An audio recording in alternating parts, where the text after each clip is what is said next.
route, then, you know, as Chantel was saying, they have great burst if they do opt for the Kadita. But still, even with that, Faramis can work. There it is. Again, like we saw, you know, because we didn't get to see Faramis last week, and now that he's had this, you know, reappearance, now that he's being able to be played here, you can see, again, how just powerful Faramis is in the team composition, especially when you're relying on, you know, when you have a Claude here, you have an Arlot, there's so much setup potential that you might feel like there's a little bit of lack of magic damage here, right, with a Faramis that is going to be parked in that mid lane. And you're really relying on the scaling of the Claude to go forward. Not unless for Onic, they want to go for the late game, but it's going to be difficult knowing that they have the Farsa on the other side. And Rockard actually mentioned earlier that there might be a Hanzo. Come on, do it! Why not? They're looking for points. They want points. But it's going to be, well, it's going to be Grok. So it's interesting to see actually for TNC that this might be a King Kong hero. We don't usually see a King Kong with this type of heroes. We usually see Grok on the XP lane. It's going to be interesting. But the thing here is that if you have the Grok on the jungler role, it means that they're really up for the objective taking. Which is also exactly what Onic does, right? Onic, Sensui. I was going to say, this is like a Sensui pick. What's that about? Well, look. Whoa. Well, I'll tell you what. The talents seem to have been swayed yesterday. I would say consecutive 2-0s. I'm starting to get on the train, you know? Well, we're against already the world champion. Against the world champion. I don't know if you're starting to get on the train or you're already there, because it looks like we're already along for the ride, you know? So we'll see. Again, as we take a last look here of both teams' lineup for Onic Philippines and TNC, like you guys mentioned, this is actually it's going to be interesting to see exactly how this Grok is utilized on King Kong. If he's able to play it against someone who kind of made this pick in the jungle known, Sensui, as we're taking a look here on the screen. And again, Fredrin has been picked as a jungler because of the crowd control with the energy eruption. Having Grok up against this Fredrin is a big thing for TNC, so they really have to maximize this edge against them. And if we look at the spells, battle spells, actually, Hesu has the Petrify. Also, Nets is also forced to use the Purify. So it's really more of a calculating on how and when they will use their spells. And anyone can join, anyone can ride the biyahing Tagong Biyay. It's still the same. TNC still holds the most number of heroes this season. That's why I wasn't afraid to make bold predictions. And maybe they're gonna go for Hanzo. You never know. Jungle Natalia, you can do it. Anything can happen. Well, again, that's one of their strengths, right? One of the facts is TNC, you know, given the fact that they took some time to find their footing in the season, they were juggling even players around and roles and whatnot. The fact that they can play those curveball heroes and surprise people around is an advantage that they have. But, you know, you're almost kind of wondering, like, man, was it a little bit too late that they found their footing? But, you know, even this early aggression is, again, expected of TNC with the way that they've been playing the past couple weeks here. But in the way that they're doing this right now with two junglers, two tanks basically roaming, you can't really expect that much damage, especially in the early game. It's going to have to be slowed down because their win condition here is not early. It's not even late. It's mid. Yeah, that's actually true because we could see marksman heroes that are actually more on the late game. And for Nets, he really has to capitalize the average spell. And again, we've mentioned earlier that we might see a bloodbath in terms of objective taking. Again, this is Fredrin up against King Kong. And it's Sensui versus King Kong on this Grok. So in terms of positioning, it's a nice position for Onic that they're able to have this HP for Bentings already on half. Oh, look at this. Benthings forced to use a flicker out. It's a 4v3 on the first turtle. That's a lot of action, a lot of resources being committed by TNC to stay alive. Here's Hesu who's flying up on the back foot. He found two people. It's going to be King Kong securing the turtle. They're not done yet. Oh, look at Kegadot basically dodging out of the Guardian's barrier. Locks in the Numenon Blast and secures first blood. It's actually a dance on the turtle. Again, we saw earlier that the Bentings was zoned out by Onic, but at the same time for TNC, didn't go, they didn't disengage on that objective. Again, they know the capacity of their heroes, and if you look at the gold lead right now, actually Innocent is on the lead in terms of the gold. And the difference here in terms of the items is that he went in for the boots, so there's a movement speed for the guy, and we could see the pants or the leggings. The cheats, sorry, the legendary pants. But again, these are things that we will not really see in the play right now, as we are seeing a lot of mid-game control being shown here by TNC. There's some durable pants that he locked in. And, you know, that's the thing, though. You kind of expect this. You already mentioned it, Chantel, the bloodbath of a game, of a series that is needed here for TNC to pull out on top and stay, again, in contention. So, you know, it starts with these minor decisions and how things kind of unfold from here. But this is what we're seeing. You're seeing the back and forth between ONIC Philippines and TNC, especially around even the, you know, the bottom side of the river, now the top side of the river, looking for plays. But at the end of the day, the job here for TNC is protect Innocent, keep him alive, let him farm up. Because realistically, for TNC to catch nets, that's so difficult, especially because it's a Claude, true. and then he's got a Purify, right? So, hold on. Oh man, that's a lot of skills missing actually here from both sides of the Land of Dawn here. I don't think that anyone made what they wanted to do in that engagement, but I think the biggest thing we have to consider is that Onic, they don't play for the early, they don't play for mid. They want that late game security. Benfings. Man, they're really diving in here. Escalera, good damage on the Farsa, will be slowed down by the Cold Ultra, but right now, Onic just playing on survival mode. Again, this is a high level of ML play from both our teams. Very disciplined on how they were really disengaged rather against each other. They know that the majority of the skills has been used, but at the same time, they also know the potential of the lineup that they have. But again, we have another turtle objective that is being started here by Onic. Wow, that is way too fast. There is no time for TNC to react or send any of their members in. Hesu being dashed in on by Ryota. You see that? That is not fun to deal with. You're dealing with the Fredrin CC kit plus Ryota using, you know, Final Slash and everything else, the Vengeance, and it's when you get caught in a between a rock and a hard place, basically. That's a even doozy. if it's even if it's against your own wall here, it's tough to deal with.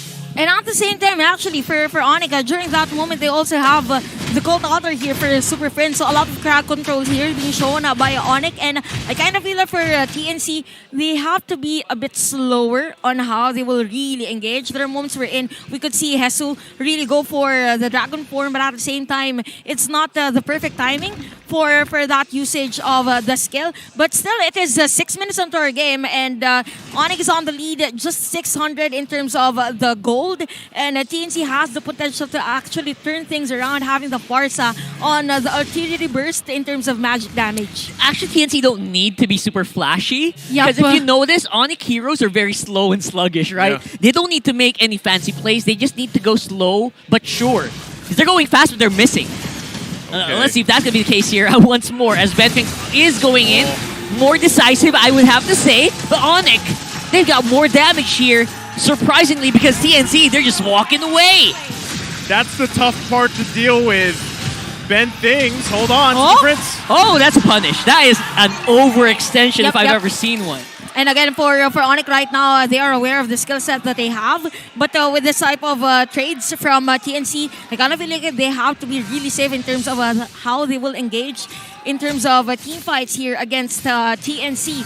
And the good thing for Ram is because of the stacks. Yeah, he's back right away. He's back right away. We've been mentioning Super Prince to be dead a few seconds ago, but he's back in action here. And we have another turtle for TNC and even for Onic. And again, it's all about crowd control here for Onic Philippines. And be mindful that everyone actually has their ultimates. Okay, that's a it? huge commitment on the Ryota just to remove the XP laner. Oh. But there it is, locked in by a Numinal Blast. King Kong takes it out.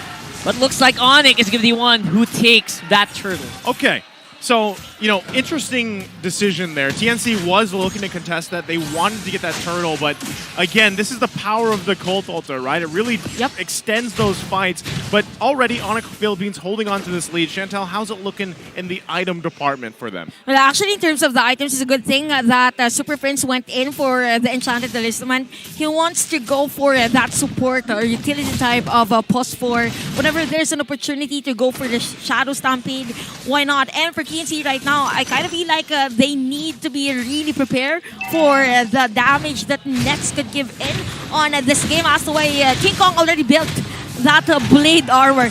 And I had this feeling actually on this game that everyone has to be, prepared whenever there's someone that will come in from the bush, because no one doubts to use the flicker as we've seen from Ben Things. Yeah, I think Ben Things is like a tiger. He's ready to pounce all the time, Well, that's how he plays the Kufra. Now, even his eyes are set here at top side. I don't think they're going to be able to find anything, though. There's no wave there.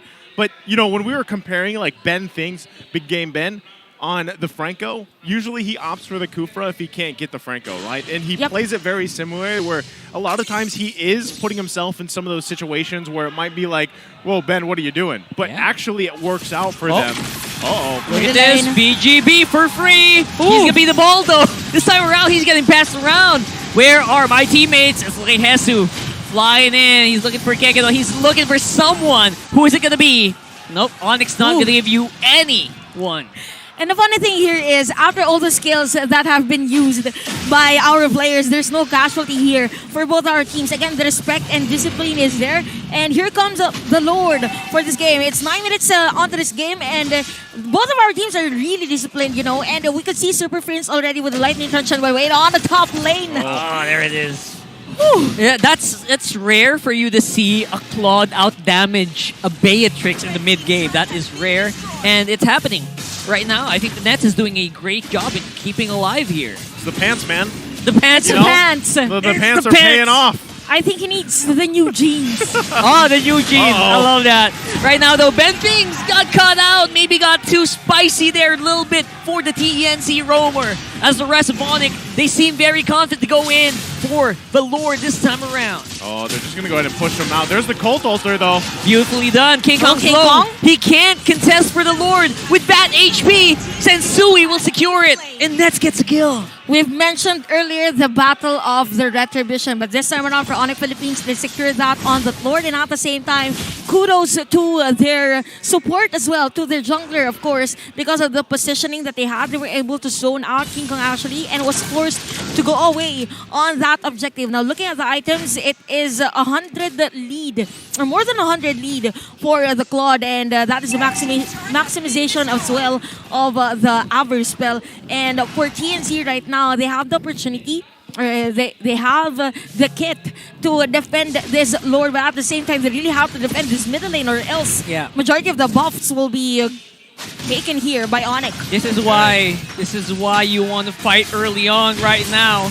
If you have a good advantage, you got to take care of it.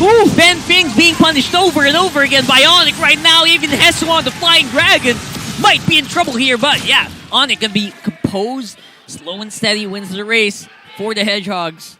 That is, that's hard to watch, right? Ben Things just getting layered of CC on CC where, you can't escape. You're kind of just walking. No trade. Yeah. You're there looking at your teammates like, it's all right, guys. Live to fight another day. So they still have to deal with the Lord, by the way, that's taking down these tier 2 turrets. So TNC finding themselves in a dire situation here, 6K gold behind. Is there hope here for TNC, Chantel, to bring this game, let's say, another 5 to 10 minutes here? When we say hope, yes, because they have the Farsa. When we say about minion wave management, TNC has that. They have the bombs or the rockets from Innocent, even a better airstrike. So a clear of minion wave won't be a problem for this team. But with the pressure that Onic has been dealing with, it's a lot to take for TNC. Now again, if we go back to the itemization here of Onic Philippines, they also have the Athena shield actually for Keke. It's a lot easier for him to go in for the Aluminum Blast here. And Nets has the Malefic Roar. So just imagine the damage. Instead of damage, Yeah. already half on live with a fair airstrike from Escaler. So a good synchronization of skills from TNC could switch things around for the team. Actually, 12 minutes, that's almost full items. Yep. His last slot is the pants, the legendary pants. That's Not- all he needs to not remove. unless he changes it into something like a Gradure type of equipment, or maybe the immortality if they Yeah, just really for want to be sure. safe. Here's the thing now. For Innocent, he already has the Demon Hunter Sword. So this is an item that is for the anti-tank. So good against Fredrin and even the Lolita. If given enough space for Innocent, this could be the switch here for TNC. That's the biggest thing, though. Like, the question is space. Does, Innocent even get the space that he wants to work with? Because right now, the tools being thrown at him, the entire kit that Onic Philippines has across the board, like, that's what we're seeing. Innocent doesn't have much room to work with. Yeah. Because he's got to worry about Super Prince just traveling over walls, and also Ryota making a beeline toward the back line, looking for a final slash, and then Yeah. you got to avoid a blazing duet rush. So, there's so much here. And look at that. King Yeah. Kong is Oh, whittled Look down. at that. Onyx says, no space for you. Space is for astronauts. We're going to go in, and we're going to go in hard. King And Kong? taking up that Lord. Man, King Kong's in trouble here. Ryota jumping in on the two members of TNC. No fear whatsoever. Diving in on the back. The follow up doing the blast. It's canceled, but it doesn't matter. They're diving in. They got the power of the Cult Altar, and they're going to wipe it out. Escalera all alone. And just to cement that play, even the Cult Altar has been used here by Super Prince to deal damage against TNC. That is a 4 against none in terms of the trades. And we also have that finish shield here for Nets. And it is wow, really look at that. Onic pushing against TNC. And Tensui, man. he just wants to tank it, flicker in by Super Prince. Just They got show no off minions. here. Oh, now no they do. minions, but they will arrive just in time for the clear. 14 minutes in. It's Onic time for game number 1. Well, that's how you end a game there when you have a lead that massive. Onic Philippines making quick work here of TNC again. The momentum that they had. My goodness, Onic Philippines here to play tonight. Chantel. I kind of feel like actually for TNC, since they've been dealing a lot in terms of attention, the majority of the teams right now that they're up against is really studying the potential and even the strategy of TNC Pro Team as to why Onic here is really prepared for this game.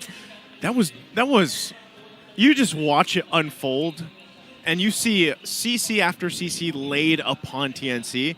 And, that's the thing. So good. It was perfectly planned. Like, that draft was so good because of the fact that you had so much pressure to the back line, but you also had so much either peel or initiation. Like, that was something that TNC actually was, it felt like they were struggling to catch their breath against Onic Philippines. And if you're Onic, you knew that Nets was in a good position. They were Yeah. communicating, you know what? I'm good. My items are really good right now. Maybe it's time to go win. 12 minutes in. I don't care if it's not late game. Let's go and finish it.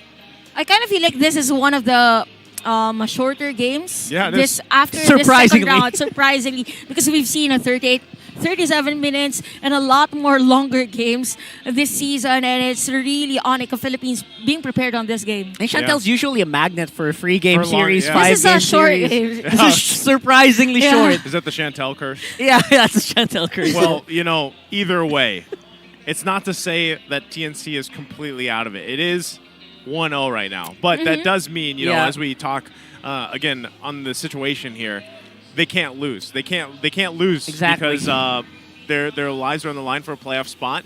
And I feel like that time they just had against the draft that was given to them, they had a bad draft here. So with all that said, I'm sure Chantel has more to say and exactly, how those pants helped Onic Philippines get that win. From France to New Jeans, of course, by Onic Philippines on the game number 1 as they defeat TNC Pro Team. Again, it's all about execution and the hero composition that they had on the game. Again, they wanted to go for the early game. They had it in terms of the hero composition, having the Fredrin and even this Faramis and Lolita. When we say this type of lineup, they really want to go for the crowd control. Again, with the Faramis, you also have the Shadow Stampede and the Cult Altar to actually extend the team fight. With 118 KDA for Super Prince, it was a lot easier for Onic Philippines to set up those team fights, and it was a difficult fight for Hesu actually up against this Arlott. Again, Arlott has the crowd control, yes, with the final slash. Even the Yuzhong has the crowd control, but the difference is the displacement in terms of this crowd control. So majority of the turrets, actually there's no turret pushed by the side of TNC Pro Team on that game. Damage to turret definitely will go onto the side of Onic, so there's no really conversion in terms of objectives. And if we look at the team fight participation of the whole Sonic squad, majority of them is really part of the objective, having 100% for since we've discussed earlier during the draft and the pre-game discussion, the battle in terms of the retributions. Yes, there has been a battle between Sensui and King Kong, but at the same time, it was the support of the whole Onyx squad that made them the winner of this game, having Nets as the ace of this game. Full performance, but again, we've mentioned a lot of times, and even the previous weeks, the performance of Ryota, Atoy are actually on this Arlott game, 317 KD, a gold per minute of 628. And look at that. Kill participation of 91%. Imagine you're an XP laner. You're expected to be the dead lane. But since you are 91%, it's as if you're giving an XP lane buff for the rest of the team, having the Hunter Strike, Dominance Eyes, and even the Blade Armor Ear for the item. So you want to go for the initiation. You want to go for the zone out potential of the team. As to why Onic Philippines didn't give TNC Pro Team the breather here on this game. It all started with the first blood actually on this game. Again, there's a lot of hold with the Numenum Blast, and the follow-up again is really on point for Onic Philippines on this game. Even the itemization, they really look forward on those bursts